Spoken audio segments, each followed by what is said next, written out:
उसने सोचा कुरान शरीफ को हाथ लगाऊं। अल्लाह ने कहा कुरान को हाथ लगाने नहीं दूंगा, इसलिए तूने अपनी मां का कहना नहीं माना। वो लड़की ने जैसे ही हाथ बढ़ाया, अल्लाह ने रहल के नीचे से एक खूंखार छिपकली पैदा फरमा दी। छिपकली को यहां छिपकली बोलते हैं ना मास्टर साहब, छिपकली पैदा फरमा दी।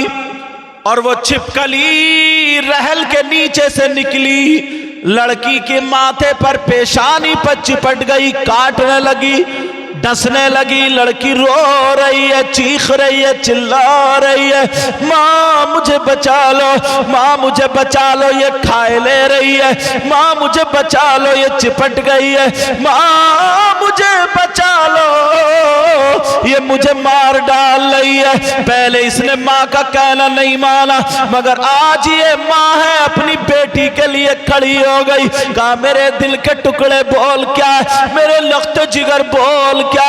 मां मुझे छिपकली चिपट गई है। मां जल्दी से चिमटा लेकर के दौड़ी, चलो अपनी बेटी की छिपकली छुड़ा दे। जैसे ही मां करीब आई, अगर वो छिपकली होती तो मां छुड़ा देती, मगर वो छिपकली की शक्ल में अल्लाह का अज़ाब था।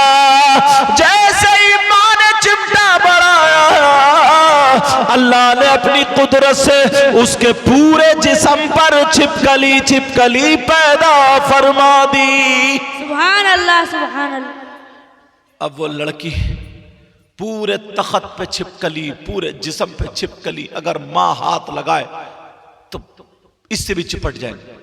मां पीछे, लड़की चीख रही है, चिल्ला रही, कह रही मां मुझे बचा लो, मां मुझे। गालों पे चिपट गई, आंखों पे चिपट गई, माथे पे चिपट गई, पूरे जिस्म पे छिपकली छिपकली, और नोच नोच के खा रही है। और ये लड़की चीख रही है, चिल्ला रही, मां मुझे बचा लो। लड़की सूजने लगी, फूल गई, जिस्म नीला पड़ गया, जहर चढ़ गया। क्यों? इसने मां का कहना नहीं माना। बच्चियों, मैं तुमसे हाथ जोड़ के कह के जाऊंगा, इन कमेटी वाले भाइयों को मुबारकबाद देना। सैयद साहब की उम्र के लिए, दराजी उम्र के लिए दुआएं करना। इन्होंने तुम्हारे गांव के लिए, इनकी सरपरस्ती में तुम लोगों ने ये जलसा किया, तो मैं चाहता हूं कुछ ना कुछ पैगाम चला जाए। मेरी बच्चियों, कभी मां का कहना मत टालना। अब वो लड़की कह रही है मां मुझे बचा लो, चीख रही है, चिल्ला रही है। लड़की का जिस्म सूज गया। जब चीखने की आवाज मोहल्ले में पहुंची, मोहल्ले के लोग जमा हो गए, मगर लड़की कह रही है मामू मुझे बचा लो, खालू मुझे बचा लो, ताया मुझे बचा लो, चाचा मुझे बचा लो, फूफा मुझे बचा लो, भैया बचा लो, ताऊ बचा लो। मगर कौन बचाए? वो तो छिपकलियां। लड़की को नोचते नोचते, डसते डसते लड़की फूल गई। अब लड़की जब मरने के करीब हो गई, फटने के करीब हो गई, जो पेशानी पे चिपकी हुई थी उसने जब डंक मारा, लड़की का इंतकाल हो गया। अल्लाह, लड़की बेचारी चीखते चीखते दुनिया से चली गई। सारे लोग, इमाम साहब भी आए, कहा क्या बात है? कहा ये बात है। अब इसको नहलाया कैसे जाए, गुसल कैसे दिया, कफन कैसे पहनाया जाए, क्योंकि सब छिपकली छिपकली चिपटी पड़ी। इमाम साहब तुम कुछ करो, हाँ पीछे स्टेज पे बात मत करो, ये आहिस्ता बोलो बेटा, आहिस्ता आहिस्ता बोलियो सदर साहब। आप छिपकली पूरे जिस्म पर आए, क्या करें? कैसे नहलाया जाए, कैसे कफन पहना जाए? इमाम साहब रो करके दुआएं करें, ऐ अल्लाह मेरी मदद फरमा दे, कोई रास्ता निकल आए ताकि इसे गुसल दे दिया जाए। ओ बच्चियों, जब मोबाइल में तुम कानों में ईयरफोन लगा करके रातों को सुनती और मां का कहना नहीं मानती, बाप का कहना नहीं मानती, तुम्हारे सर पे दुपट्टे नहीं होते, तुम्हारा जिस्म दिखाई देता, शादियों में भागी फिरती हो, तुम तुम्हारा वो मिशन नहीं है, बल्कि तुम्हारा मिशन ऐसा हो अगर तुम खाओ तो तुम्हारे खाने का तरीका सैयदा फातिमा का हो, पीने का तरीका फातिमा का हो, पहनने ओढ़ने का तरीका फातिमा का हो, ताकि दुनिया वालों को पता चल जाए ये लड़की फातिमा तो नहीं है मगर कनीज़े फातिमा जरूर है। अल्लाह अकबर, अल्लाह अकबर। अल्लाह, अब कैसे नहलाया? कहीं से गानों की आवाज आ गई। जैसे ही गानों की आवाज आई, छिपकली गायब, छिपकली गायब। फिर गाने खत्म हुए, फिर छिपकली आ गई। इमाम साहब ने कहा टीवी चलाओ। अल्लाह, मुसलमान की बेटी, मुसलमान की बच्ची, उसके जनाजे पर अब टीवी चल रही है। कुरान शरीफ पढ़ा जाता, सूरह यासीन की तिलावत होती, मगर कारनामे देखो। जैसे ही गाने चलाए छिपकली गायब हो गई। लड़की को गुस्ल दे दिया, कफन पहना दिया, मगर जब घर से निकाला जनाजा, चलो टीवी बंद करो, टीवी बंद कर दी तो सारी छिपकली फिर आ जाती है। टीवी अब फिर दोबारा रख दी जाती है। मुसलमान की बच्ची का जनाजा टीवी के साथ कब्रिस्तान चला गया। अल्लाह, जैसे ही गया टीवी हटाए तो फिर आ जाए, फिर टीवी के साथ उसको दफन कर दिया। जब दफन किया 40-50 कदम वापस चले, पीछे को चले, पीछे हटे, कब्र फटी, टुकड़े होकर के टीवी गिरी, कब्र फिर बंद। शाम को जब घर वापस आए, मां सोई, मां के ख्वाब में आ गई, मां मुझे बचा लो मैं जिंदा हूं। बाप के ख्वाब में आई, बाप मुझे बचा लो मैं जिंदा। इमाम साहब मुझे बचा लो मैं जिंदा। हाजी साहब, नमाजी साहब, जो नेक लोग थे, सबके ख्वाब में आ गई, मुझे बचा लो मैं जिंदा हूं। मेरी कब्र में सांप और बिच्छुओं का बिस्तर। अब क्या करें? पूरे गांव में 7 दिन हो गए, नींद नहीं हो रही है। लोगों ने कहा चलो चल करके देखो क्या माजरा है। सारे लोग इकट्ठे हुए, पहुंच गए कब्र पे। इमाम साहब ने 4 आदमियों का इंतखाब किया जो नीडर थे। कहा खोलो कब्र। ओ लोगों, मेरी बहनों सुन लेना, माँ का कहना मत टालना, कभी बेहया हो जैसे कपड़े मत पहनना। अब वो लड़की की जब कब्र खोल के देखी तो वो लड़की कब्र के अंदर जिंदा तो बैठी थी, मगर किस हाल में थी? सांप और बिच्छू से चिपटे हुए थे। एक सांप ऐसा था जो गर्दन में लपेटा मार के, कमर में लपेटा मार के, पाँव में लपेटा मार के, यहाँ पर तलुए पर मुंह लगाए पड़ा था। दूसरा पाँव, दूसरा मुंह यहाँ तलुए पे लगाए पड़ा था, और ऊपर वाले मुंह से एक जबान की जड़ें पकड़े हुए था, और नाक के नथने पकड़े हुए था। लड़की ऐसे तड़प रही थी जैसे बिजली का करंट लग गया हो। सारे लोगों की चीख निकल गई। जब देखा तो लोग कांप गए, कुछ लोग तो बेहोश हो गए, मगर ये सारे लोग जब डर के मारे चीखें निकली। मगर यही इमाम जिसकी लोग बुराई करते हैं, इस इमाम की आंखों में आंसू तो आ गए, मगर ये पीछे को नहीं हटा। ये इमाम आगे बढ़ा, और बढ़ने के बाद इन्होंने अपनी आंखों को बंद किया। आंखों में जब आंसू आए तो इन्हें नबी का फरमान याद आ गया। नबी ने फरमाया था, अगर कहीं पे तूफान आ जाए तो अजान पढ़ो, कहीं पे अजाब नाजिल हो तो अजाने पढ़ो, किसी के घर में जिन्नात हो तो अजाने पढ़ो, किसी के घर में बलाए हो तो अजाने पढ़ो, अगर बारिश की शक्ल में तूफान हो तो अजाने पढ़ो, अगर बीमारियां फैले तो अजाने पढ़ो, मुसीबत में फंस जाओ तो अजाने पढ़ो। यही इमाम आगे बढ़ता है, और बढ़ने के बाद इसने अपनी आंखों को बंद किया और कानों में उंगली लगाई। पूरी ताकत से इस इमाम ने जब अजान पढ़ना शुरू की, अल्लाह अकबर, अल्लाह अकबर, ला इलाहा इल्लल्लाह पे आया। जब अजान पढ़ने के बाद इस इमाम ने अपनी आंखें खोली और खोल करके देखा तो कब्र का अजाब खत्म हो चुका था। सुभान अल्लाह, सुभान अल्लाह। अल्लाह अकबर, अल्लाह अकबर, या रसूल अल्लाह, जिंदाबाद, अल्लाह अकबर, जिंदाबाद, अल्लाह अकबर, या रसूल अल्लाह। कब्र का अज़ाब खत्म हो चुका था।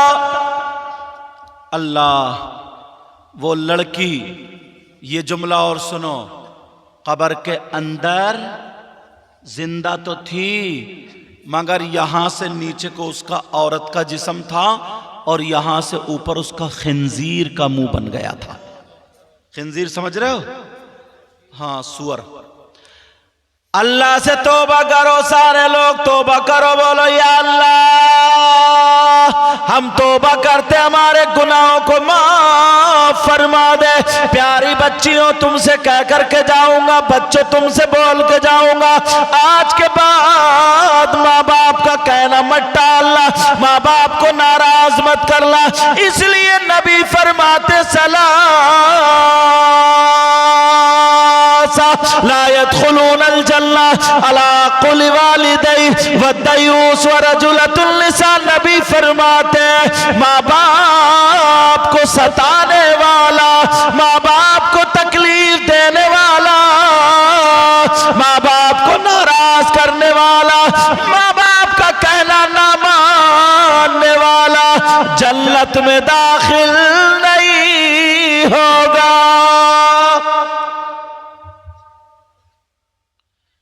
आज लोग हम आए तो हमारे भी हाथ चूमे, सैयद साहब है, सैयद साहब के भी हाथ चूमे, और कोई पीर साहब है उनके भी हाथ चूमे, लेकिन अम्मा के हाथ नहीं चूमे, अब्बा के भी नहीं चूमे।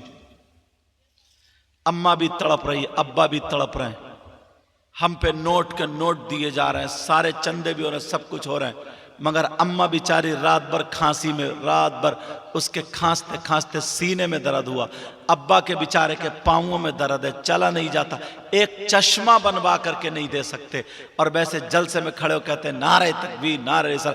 कान खोल के सुन लो, मैं उनमें का मौलवी नहीं हूं जो बात ऐसे ही कह करके चला जाऊं और हाथ चुम्बा कर हक बात कह करके जाऊंगा, और अगर ये बात गलत साबित कर दो तो मुंह मांगा इनाम भी दे करके जाऊंगा। इसलिए पूरे हिंदुस्तान में दावे के साथ बोलता हूं, अगर तुमने माँ बाप के हाथ नहीं चूमे और माँ बाप तुमसे नाराज रहे, माँ बाप की खिदमत नहीं की, माँ बाप को राजी नहीं किया, तुमने माँ बाप को नाराज कर दिया, तो कान खोल के सुन लो, किसी भी पीर के हाथ चूम लो, किसी भी मुफ्ती के हाथ चूम लो, किसी भी वली के हाथ चूम लो, किसी से दुआ करा लो, किसी से मोहब्बत कर लो। यहां तक के मैं कहता हूं, अगर नमाजें भी पढ़ोगे, रोजे भी रखोगे, ज़कात भी दोगे, हज भी करोगे, उर्स करोगे, जलसा करोगे, तकरीरें करोगे, नाते पढ़ोगे, नारे लगाओगे, चंदा दोगे, लोगे, कुछ भी काम करोगे, अगर माँ बाप नाराज है तो सब कुछ बेकार है। समझ रहे मेरी बात? अच्छा, तुम चाहते हो तुम्हारी दुआएं कबूल हो जाए? कौन कौन चाहता दुआ कबूल कराना, आज बताओ। और फ्री में तो सभी करा लोगे। सोच रहे हैं आज तो मौका मिल ही गया। यही वजह है हम लोग अल्लाह वालों के मज़ार पे जाते हैं, और जाना भी चाहिए। मगर एक बात और सुन लियो, मज़ार शरीफ पर मर्दों का जाना जायज़ है और औरतों का जाना जायज़। बोलो बोलो। पर्दे के इधर जो है ना, इधर इन पे जाना जायज़ है, और जो उधर हैं उनको जाना जायज़। मगर देखियो मज़ार शरीफ पे जाकर के सबसे ज्यादा औरतें ही पड़ी हुई मिलेंगी तुम्हें। तुम्हारे इधर नहीं जाती हैं औरतें मज़ार पर?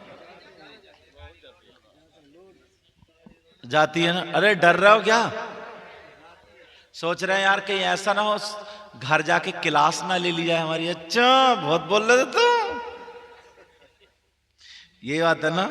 डर कह रहे हैं हाँ। अब सुनो मेरी बहनों, औरतों का मज़ारात पर जाना जायज़। अच्छा, एक सवाल हमसे ये हुआ था, पर्चा बाद में आया था कि आदमियों के अल्लाह के वली हैं क्या, हमारे नहीं है क्या? वो हम भी तो मोहब्बत कर रहे हैं, कोई गलत काम करने नहीं जा रहे हैं, बुरे काम करने नहीं जा रहे हैं, हम भी उनकी मोहब्बत में। आदमियों को जाना जायज़ है, हमें जाना जायज़ नहीं। तो उसका जवाब दे दूं? सुनना चाह रहा? क्यों? इसलिए आदमी और औरतों का जो इख्तिलात होता है, मिलना जुलना होता, बुरी नजरें और ये सब होता, इसलिए मना किया गया। क्योंकि ये बताओ, नमाज सारी इबादतों में अहम और अफजल है नहीं। अस्सलातु अहम्मुल इबादात। वो बात अलग है, तुम पढ़ो या मत पढ़ो, नहीं पढ़ोगे तो कुटोगे पिटोगे, 5 वक्त की फर्ज है। लेकिन नमाज तमाम इबादतों में अफजल है। और नमाज औरतों पे फर्ज भी है, मजार पे जाना फर्ज नहीं है, मगर फिर भी मस्जिद में जाकर के औरतों को नमाज पढ़ने से रोक दिया, इतनी अहम इबादत के लिए। बहनें बैठी हैं और कहेंगी कैसी बात कर रहे हैं हजरत, अगर तुम नियत बांधो बराबर में कोई औरत खड़ी हो, अब बताइए नमाज का क्या होगा। और अगर इमाम बन जाए ना कोई औरत, तो होटल पे लोग कम मिलेंगे, मस्जिद में ज्यादा मिलेंगे। कितनी बुराइयां फैलेंगी, कितनी खराबियां आएंगी।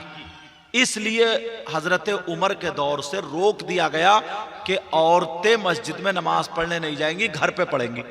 यहां पर भी यही मसला, तुम अल्लाह वालों से मोहब्बत करो, वलियों से मोहब्बत करो, मगर मजारों पे पछाड़े खाने मत जाओ, मजारों पे कपड़े बांध कर कबड्डी खेलने मत जाओ, मजारों पे उल्टी सीधी हरकतें करने मत जाओ।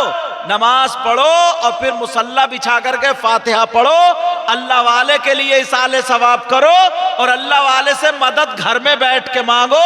अल्लाह ने अपने वलियों को वो पावर दिया है, अगर तुम जंगल में होगी तब भी तुम्हारी मदद हो जाएगी। सुभान अल्लाह, सुभान अल्लाह। समझ नहीं मेरी बात? जी जी। मगर यार समझ में नहीं आता, इन औरतों पे इतने जिन्नात, इतने जिन्नात। अल्लाह माफ फरमाए, पूरे हिंदुस्तान के जिन्नात इन्हीं चिपट गए और कोई काम ही नहीं। बाज जिन्नात तो ना इन्हें इतनी गालियां देता होगा, कहता होगा कम बखत का घर भी नहीं देखा और देखो बदनाम करके रख दिया इनने कितना कूद रही है और कहीं भी कुछ नहीं है।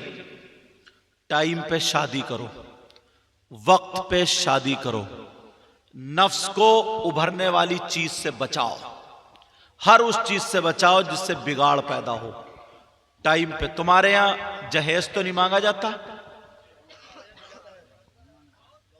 तुम्हें ना मालूम है, एक बात सुन लो हजरत, जब बात आ गई है कान खोल लियो। बाज ना 35 साल की लड़की हो गई, 40 साल की लड़की हो गई, उसके अभी रिश्ते नहीं हुए। क्यों? उसका बाप गरीब है, लड़की खूबसूरत है सारी बातें देखने में, मगर लोग ना इतने बड़े लालची पैदा हो गए, नंगे, भिखारी, कुबड्डे, फकीर। अब इससे ज्यादा गाली मुझे याद नहीं है, तुम्हारे जो गाली याद है वो मुझे याद नहीं, समझ रहे? लेकिन तुमसे क्या इनका हिसाब नहीं लिया जाएगा? बेचारा जो 500, 600, 700 रुपए कमाता हो, जिसकी 3 बेटी हो, और इस वक्त कम से कम 5 लाख रुपए एक शादी में उठेंगे, वो उठेंगे नहीं उठेंगे? 15 लाख रुपए कहां से कमाएगा वो? तुमने कभी सोचा? ऐसे कहते हो नबी का दामन नहीं छोड़ेंगे, गौस का दामन नहीं छोड़ेंगे, मगर तुम्हें क्या चाहिए? 4 पहियों की। अब तो 3-3 लाख रुपए में ना मंगनियां चल रही हैं, मंगनियां, सोने की अंगूठी इतनी मोटी, गले में सोने की चैन। जब तक ना इस दूल्हा को नहीं मिले, इसके आंख के भौएं उठते ही नहीं। पहले बाजार में गाय बिकती थी, बैल बिकते थे, बकरे बिकते थे, बकरी बिकती थी, भैंस बिकते थे। अब शादी के मौके पे लड़के बिक रहे हैं, लड़के बेकार से बेकार बुलेट मांग रहा, बुलेट, टेढ़ा भेड़ा भी बुलेट, वो बुलेट, ये टेढ़ा संभल के चला नहीं जा रहा, बुलेट मांग रहा है, ये बुलेट।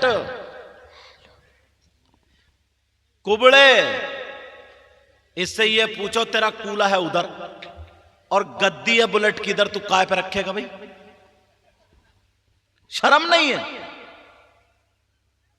आज 35-35 साल की बेटियां जो अपने वक्त पे खूबसूरत थी, अच्छी थी, परहेजगार थी, कभी उनका कदम गलत नहीं उठा, मगर उनका गुनाह क्या हुआ? जो रिश्ता नहीं हुआ, वो गरीब के घर में पैदा हो गई, अल्लाह ने कर दिया, और वो तुम्हारी वजह से। वरना ये सारी चीजें छोड़ो, शादी को आसान करो, हल्का करो। और एक नौजवान बोला ना, मैं तो हैंडसम हूं, हैंडसम, खूबसूरत हूं, जरा मेरे टक्कर की लड़की मिलनी चाहिए, 2 इंच नीची और इतनी चौड़ी इतनी पतली। बाज लड़की ने बेचारी ने रोजे रखना शुरू कर दिए। अगर रिश्ता हो गया ना उसका और पता चल गया लड़के की चॉइस ये कि उसे पतली लड़की चाहिए, पतली, तो अल्लाह से डर के रोजे नहीं रख रही है, उससे डर के रोजे रख रही है।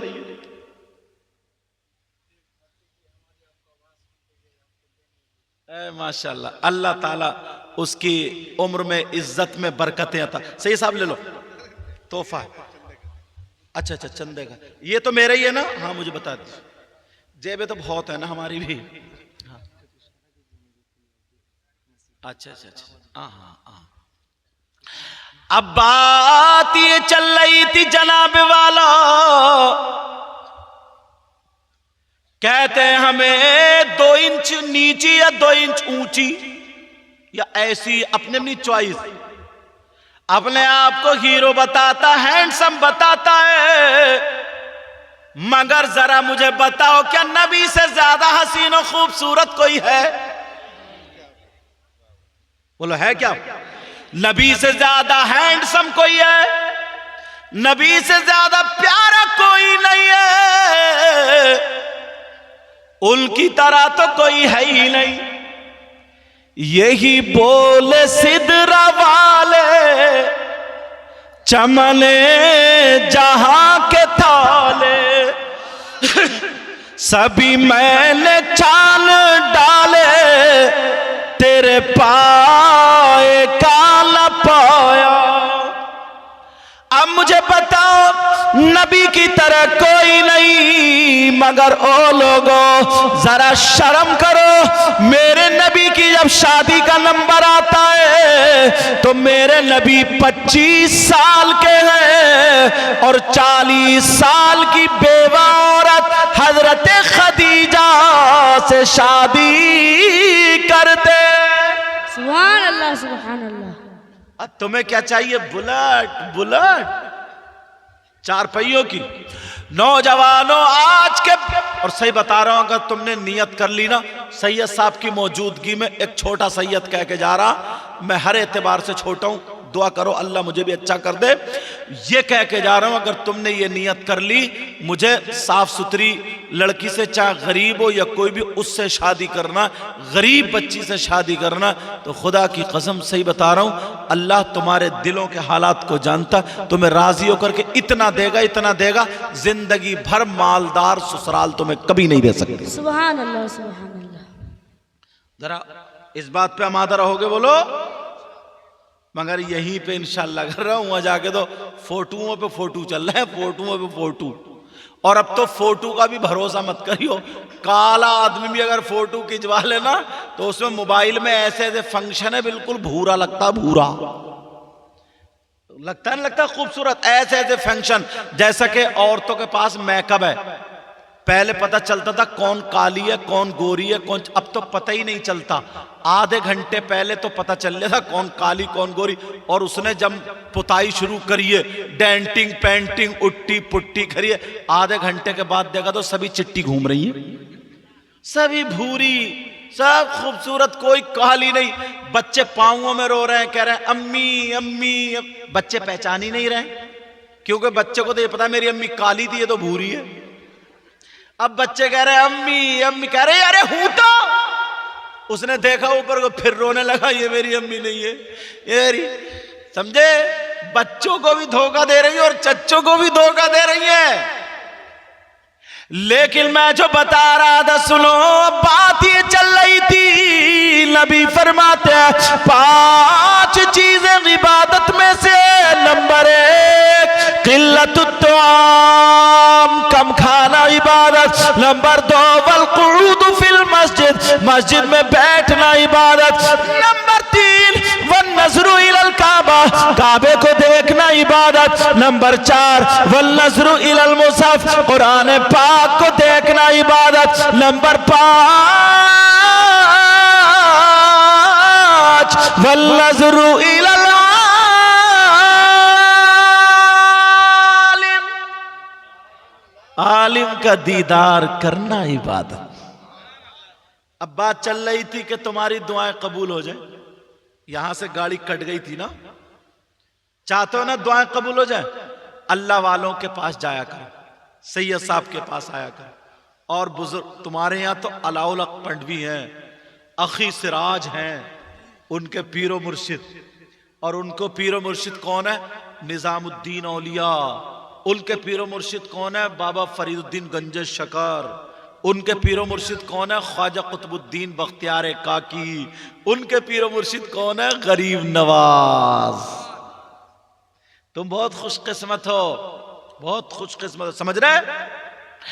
मगर तुम चाहते हो ताकि तुम्हारी दुआएं कबूल हो जाए। एक बात बताओ, तुम कितनी मर्तबा दुआ मांगने गए हो? जो तुमने मांगा तुम्हें मिल गया? बोलो नहीं।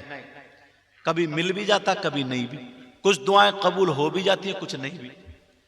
मगर बुखारी शरीफ में है, मोमिन जब दुआ मांगता है ना तो अल्लाह ताला उसकी दुआ को महफूज कर लेता है। अगर उसके हक में बेहतर होता तो रिजल्ट दे देता है, बेहतर नहीं होता तो रोक लेता। लेकिन वो दुआ जो मांगी उसको सवाब की शक्ल में आखिरत में अल्लाह ताला देगा। मगर प्यारो, सारी बारगाह में जाते हो, खानका में जाते हो, सबकी दुआएं कबूल होती है। मगर एक बारगाह मैं भी बता दूं, एक जगह मैं भी बता दूं, जहां पर 100 के 100% तुम्हारी दुआ कबूल। बता दूं? और औरतों के लिए बड़ी प्यारी बात, मज़ारात पर औरतों का जाना जायज नहीं, मगर ये जो जगह मैं बताऊंगा यहां पे इनका जाना भी जायज। अब तो सोच रहे होंगे मजा आ गया अब तो। हाँ, जाने का रास्ता तो खुला। जहां रास्ता बनता हुआ तो तुम्हें तक टिकने नहीं दे रही है, और जहां खुला हुआ मिलेगा तो छोड़ेंगी तुम्हें।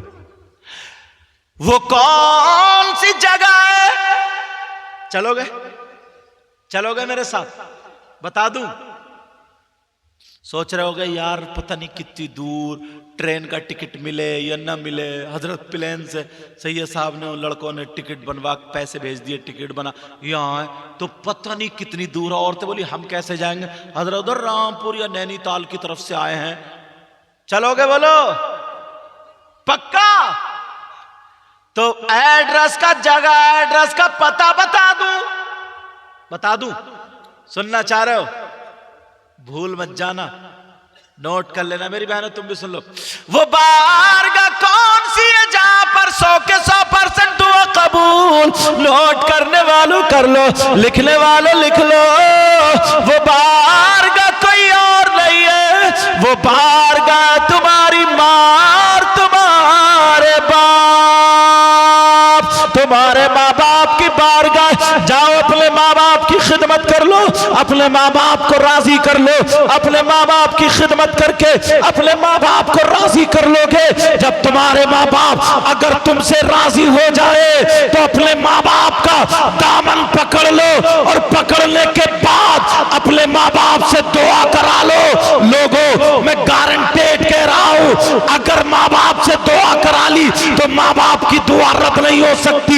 इसलिए ये कोई मौलाना नहीं कहता, ये कोई पीर साहब नहीं कहते, ये कोई मुफ्ती साहब नहीं कहते, ये कोई इमाम साहब नहीं कहते। अरे कौन कहता है जो दुआ रद्द नहीं होती? ये वो नबी फरमाते हैं जिस नबी ने कहा खुदा एक है, तुमने मान लिया। जिस नबी ने कहा जन्नत है, तुमने मान लिया। जिस नबी ने कहा जहन्नम है, तुमने मान लिया। जिस नबी ने कहा ये हराम है, तुमने मान लिया। जिस नबी ने कहा ये हलाल है, तुमने मान लिया। कौन है वो नबी? सारे नबियों का सरदार, सय्याह लामका, खातिमे पैगंबरा, रहबरे इंसो जा, मोनी से गरीबा, नदी में खस्ता जा, अबरूए ज़मीन व ज़मा, फखरे रसूला, आफ़ताबे नबुव्वत। अरे ये वो नबी है जो सारे नबियों से अच्छा है। ये वो नबी है जिस नबी के सदक़े में ज़मीन बनी, आसमान बना, कायनात का जर्रा जर्रा बना, जिसकी तर्जमानी अच्छे रजा, प्यारे रजा, अल्लामतुज़्ज़मान, फरीदुल आबाद, मुल्हिदुल नज़ारे, सैयदुल अदनान, अश-शेख इमाम अहमद रजा खान फाज़िल बरेलवी अलैहि रहमत व रिज़वान, इल्म की चट्टान बरेली के रजा, हम सब के रजा इमाम अहमद रजा यूं फरमाते हैं, या रसूल अल्लाह, जमीन और जमा तुम्हारे लिए, मकीनो मका तुम्हारे लिए, चुनीनो चुला तुम्हारे लिए, बने तो जहां तुम्हारे लिए, दहल में जबा तुम्हारे लिए, बदल में है जहां तुम्हारे लिए, हम आए यहाँ तुम्हारे लिए, उठे भी वहां तुम्हारे लिए। वही नबी फरमाते हैं, ओ लोगों हदीस सुनो, काला काला रसूलुल्लाह सल्लल्लाहु तआला अलैहि वसल्लम, दुआउल वालिदैन अला औलादिहिमा का दुआई नबी की अल उम्मतिही। नबी फरमाते हैं, माँ बाप की दुआ औलाद के हक में ऐसी होती है जैसे मुझ मोहम्मद की दुआ मेरी उम्मत के हक में हुआ कर। नारे तकबीर, नारे तकबीर, नारे रिसालत, नारे रिसालत, अजमते मुस्तफा, अजमते मुस्तफा, अजमते मुस्तफा, मसलके आला हजरत, मसलके आला हजरत, नारे तकबीर, नारे रिसालत। नबी फरमाते दुआउल वालिदैन अल औलादिहिमा का दुआइल नबी अल उम्मतिही। माँ बाप की दुआ औलाद के हक में ऐसी होती है जैसे नबी की दुआ नबी की उम्मत के हक में होती है। ये शख्स सुभान अल्लाह, सुभान अल्लाह। 3 बजने वाले हैं 3, और अभी शायर साहब भी बैठे, इनको भी उठाना। समझ रहे हैं मेरी बात? माँ बाप की इज्जत करोगे? माँ बाप हाँ ना तो बोलो, माँ बाप का कहना मानोगे? इसलिए हलीमा हम नहीं बोलोगे? सुभान अल्लाह, सुभान अल्लाह। मैं समझा थक गए शायद। तुम भी धक्का पलेट हो, जब तक धक्का नहीं लगाऊं तो तुम बोलते ही नहीं। अरे वाह,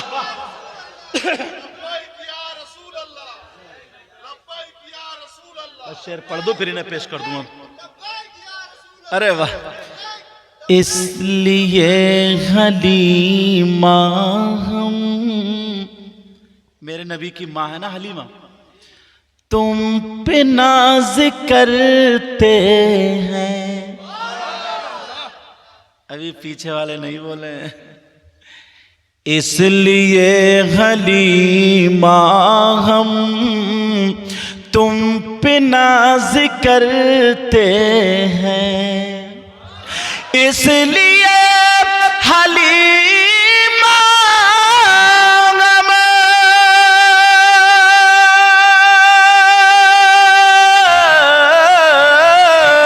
तुम पे नाज करते हैं।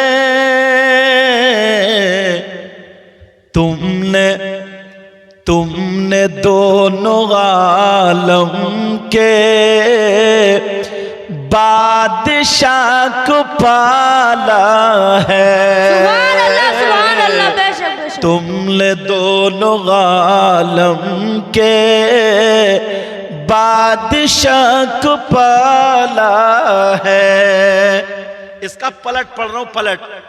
जाहिरन जाहिरन हलीमा ने मुस्तफा को पाला था। सुभान अल्लाह। जाहिरन हलीमा ने मुस्तफा को पाला था, वरना खुद हलीमा को मुस्तफा ने पाला है। सुभान अल्लाह, सुभान अल्लाह। अब आप